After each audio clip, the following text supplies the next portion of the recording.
Olá, meus caros.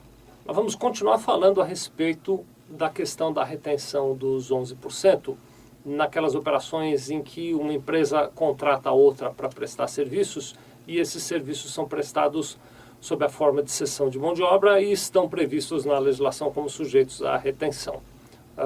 Como o assunto é longo, a gente fatiou, tem outros vídeos em que nós falamos dessa questão. Se você está pesquisando, talvez seja o caso de você dar uma olhada nos outros vídeos também. Neste vídeo aqui que nós estamos agora, eu vou conversar com vocês somente a respeito da questão da definição da base de cálculo. Então, para simplificar, eu dividi o assunto, é gozado, né? Vou simplificar, mas olha só, eu tive que dividir em 5 hipóteses de cálculo diferente. Então, apesar de ter simplificado, a gente tem 5 possibilidades diferentes para a determinação da base de cálculo. O Felipe vai colocando umas tabelinhas aqui, enquanto eu vou conversando com vocês. Ele agora já deve ter colocado para vocês a tabela da hipótese 1 de retenção. A primeira hipótese de retenção é aquela em que só há mão de obra envolvida. Então, cedeu-se lá um determinado funcionário para prestação, digamos, de serviço de limpeza e só está envolvido ali a cobrança da mão de obra daquela sessão. Quando é este o caso, a base de cálculo é 100% do valor contratado. Então, do valor da nota fiscal, 100% é a base de cálculo, a gente calcula 11% e faz a retenção e o recolhimento. Muito bem, vamos para a hipótese 2. Felipe pode girar a telinha aí, a gente vai ver a hipótese 2 de retenção. E daqui para frente, da hipótese 2 para frente, a gente cai em algumas situações em que aquelas sessões de mão de obra envolvem não apenas o fornecimento da mão de obra, mas também o fornecimento de equipamentos ou de materiais, né? Então, por exemplo, voltando a falar lá da questão dos serviços de limpeza, vamos imaginar que a contratação envolva o fornecimento da mão de obra de uma faxineira, por exemplo, ou um faxineiro, se você preferir, e também o fornecimento pela empresa prestadora de serviço dos equipamentos que ela vai usar. Então, coisas como vassoura, rodos, uniformes e outras coisas mais que vão ser usadas na prestação de serviço.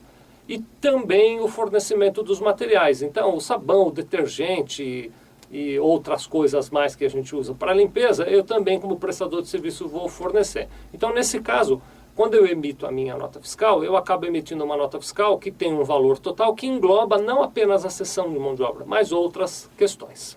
Muito bem, o que o INSS diz? Quase não sai. E que está aí, deixa eu ver o que ele diz, que eu já não lembro mais, está aqui, que é 66. Então, vamos lá.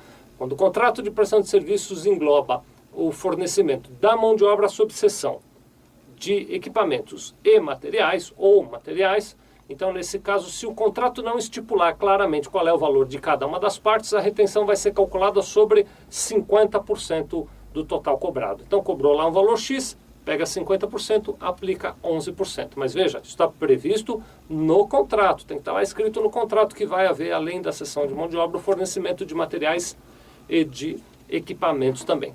Vamos lá para a hipótese terceira. Na hipótese terceira, o Felipe vai colocar aí, como é um pouquinho complicado, eu vou ler junto com você, olha só. A base de cálculo será de 30% do valor bruto da nota fiscal, da fatura ou do recibo de prestação de serviço, para aqueles casos de serviço de transporte de passageiro, quando estiver previsto lá no contrato que as despesas de combustível e de manutenção corram por conta da contratada. Então, vamos pegar esse exemplo de transporte de passageiro para ilustrar um pouquinho mais. Uma coisa é a minha empresa ceder um motorista para a sua empresa. Então, o meu motorista, funcionário da minha empresa, vai para a tua empresa, vai dirigir o teu ônibus ou o seu caminhão, não importa. Aí é uma cessão de mão de obra, neste caso a retenção é sobre 100%. Outra situação é quando a gente cede o motorista e ele vai trabalhar com o veículo que também é da nossa empresa. Então ele vai com o veículo e a manutenção, combustível e tudo mais corre pela nossa empresa. Nestes casos, a base de cálculo é 30% do valor cobrado, lembrando que tudo isso tem que estar lá previsto no contrato de prestação de serviço. Vamos lá para a hipótese 4, Felipe, bota aí. Então é 65% nos casos, a base de cálculo, né? É 65% nos casos de prestação de serviço de limpeza hospitalar e 80% nos casos das demais despesas. Então, contratou serviço de limpeza, se for hospitalar é 65%, no caso dos demais é 80%. Até vão me desmentir, né? Eu usei aqui o exemplo de limpeza, não foi um bom exemplo no começo da história, não, porque tem uma alíquota específica, eu havia me esquecido. Mas o raciocínio funciona mesmo, vamos trocar lá onde eu falei limpeza, vamos falar por segurança, pronto, que vai dar um exemplo parecido. E, por fim, no último caso que o Felipe está colocando aí, quando o prestador do serviço for uma cooperativa, então, quando a empresa que fornece aquele serviço sob o regime de mão de obra, de cessão de mão de obra, a retenção vai ser feita sobre 75% do valor total. Então, a gente pega o valor total, calcula 75% e sobre este 75% retém 11%. Se eu contei direitinho, essas daí são as 5 hipóteses de bases de cálculos de retenção. Aí agora você pega o teu caso em particular, vê em qual deles se encaixa e faz a retenção de acordo com esses percentuais que estão aí. Muito obrigado.